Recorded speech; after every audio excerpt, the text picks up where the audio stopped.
Bonjour. Alors, de tous les exercices que je mets en ligne, celui-là, c'est le seul que je n'ai pas écrit, puisqu'il provient d'un vieux sujet de DNB. Et c'est sans doute le plus facile d'un point de vue calculatoire, mais moi j'aimerais qu'on ne le résolve pas comme fait un bon petit élève bien discipliné en prenant ses formules et en appliquant les formules. J'aimerais qu'on le résolve comme, avec la vivacité d'esprit que j'attends d'un étudiant, c'est-à-dire qui regarde un petit peu ce qui se passe et qui se demande s'il y a vraiment besoin de tant calculer que ça. Donc, lors des soldes, on peut voir ces trois étiquettes dans un magasin et on demande quel est le plus fort pourcentage de remise. Alors,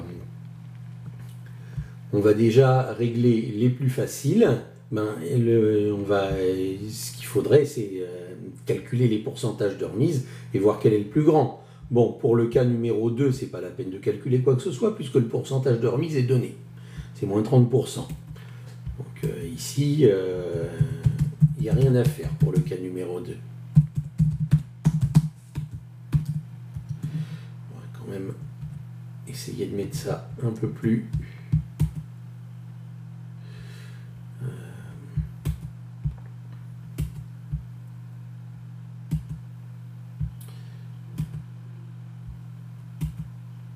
Voilà. C'est un peu plus propre comme ça. Bon, le cas numéro 3 maintenant. Remarquez, le cas numéro 3, nous avons un article qui coûtait 25 € et il y a une réduction de 12,50 €. Alors, ce que j'attends de vous, c'est de remarquer immédiatement que 12,50 € c'est la moitié de 25 €. Donc, on a enlevé la moitié du prix. Et donc, le pourcentage qui représente la moitié, hein, tout le monde sait que c'est 50%. Ici, on a la moitié du prix. Donc, ça fait moins 50%. C'est assez évident. Voilà. Donc, forcément, le pourcentage de remise le plus fort, ça ne peut pas être le 2, puisque le 3 est encore plus fort. Alors, pour le petit 1, la fiche du petit 1, c'est la seule qui serait à peu près légale, parce que si on parle de solde, la loi oblige dans les soldes à mettre l'étiquette avec le prix original et le prix réduit. Donc voilà, le 2 et le 3 ne respectent pas ça, et même pour le 1, ça ne respecte pas tout à fait, puisque le prix original doit être barré. Donc ces étiquettes ne pourraient pas vraiment figurer lors de soldes. Alors pour le 1, le prix passe de 120 à 105 €. Alors il n'y a pas besoin de calculer le pourcentage, on pourrait très bien calculer le pourcentage en faisant du coefficient multiplicateur ou alors en calculant la baisse, mais on l'a déjà fait dans d'autres vidéos, mais il n'y a pas besoin. On voit très bien que de 120 à 105 €, ça n'a pas baissé de la moitié du prix. Donc la baisse est de moins de 50%.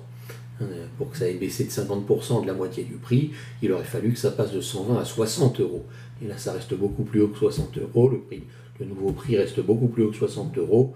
Donc, on a un pourcentage de remise de moins de 50%. Je ne sais pas combien, mais ça n'a aucune importance. D'accord ? Puisqu'on demande quel est le plus fort pourcentage de remise. Donc, le plus fort pourcentage de remise, ça ne peut être que celui-là. D'accord ?